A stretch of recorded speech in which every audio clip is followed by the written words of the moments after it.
নমস্কার বন্ধুরা, ঝর্ণাস kitchen and blogs lifestyle চ্যানেলে আপনাদের সবাইকে ওয়েলকাম।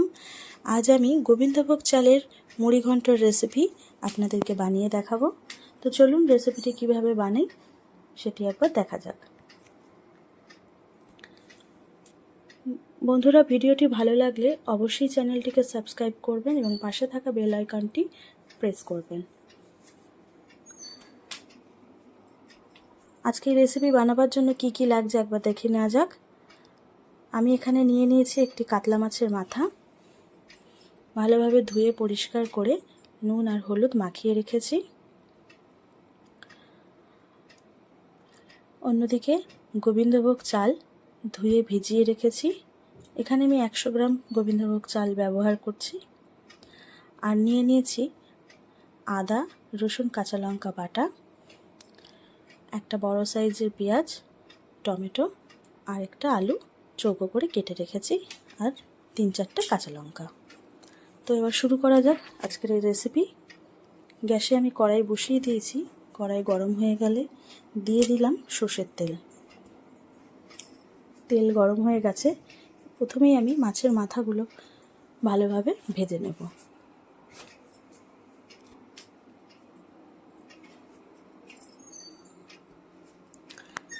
বন্ধুরা, এই রেসিপিটি একটি খুব সুস্বাদু রেসিপি। মাছের মাথাগুলো ভালোভাবে ভাজা হয়ে গেছে। এবার আমি তুলে নিলাম মাছের মাথাগুলো। মাছ ভাজার বাকি তেলেই আমি আলুগুলোকে হালকা লাল করে ভেজে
রং ধরেছে। দেখুন, পেঁয়াজ ভাজা প্রায় হয়ে এসছে।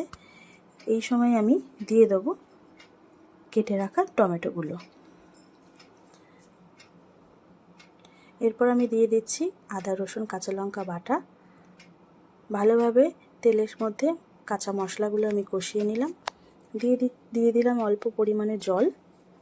আবারও আমি হালকা হাতে নাড়াচাড়া করে দিয়ে দিচ্ছি হলুদ গুঁড়ো, লঙ্কা গুঁড়ো, জিরে গুঁড়ো আর স্বাদ মতন লবণ। আবারও আমি ভালোভাবে সমস্ত মশলাগুলো ভালো করে মিশিয়ে নিলাম। 2-3 মিনিট কষিয়ে নেব মশলা। এরপর আমি দিয়ে দিচ্ছি গোবিন্দভোগ চাল, আগে থেকে ভিজিয়ে রেখেছিলাম। গোবিন্দভোগ চাল দেওয়ার পরে আমি আবারও 2-3 মিনিট মশলার সাথে কষিয়ে নিয়েছি।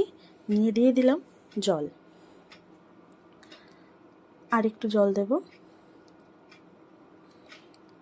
আবারও ভালোভাবে নাড়াচাড়া করে দিয়ে দিচ্ছি ভেজে রাখা মাছের মাথা। মাছের মাথা দিয়ে আমি এটা 10 মিনিটের জন্য অল্প আঁচে ঢেকে রাখবো। 10 মিনিট হয়ে গেছে। দেখুন, হালকা হাতে একটু নাড়াচাড়া করে নেব। চালগুলো প্রায় হয়ে এসছে, আর একটু সময় নেবে। দিয়ে দিচ্ছি এই সময় চেরা কাঁচা লঙ্কা। আবারও আমি 5 মিনিটের জন্য অল্প আঁচে ঢেকে রেখেছি। 5 মিনিট হয়ে গেছে। দেখুন বন্ধুরা, রেসিপিটি প্রায় হয়ে এসছে। চালগুলো ভালোভাবে সিদ্ধ হয়ে গেছে। দিয়ে দিলাম 1 চামচ চিনি, ঘি আর গরম মশলা গুঁড়ো। তৈরি হয়ে গেছে আজকের গোবিন্দভোগ চালের মুড়ি ঘন্ট। ভিডিওটি ভালো লাগলে অবশ্যই আপনারাও বানিয়ে দেখতে পারেন।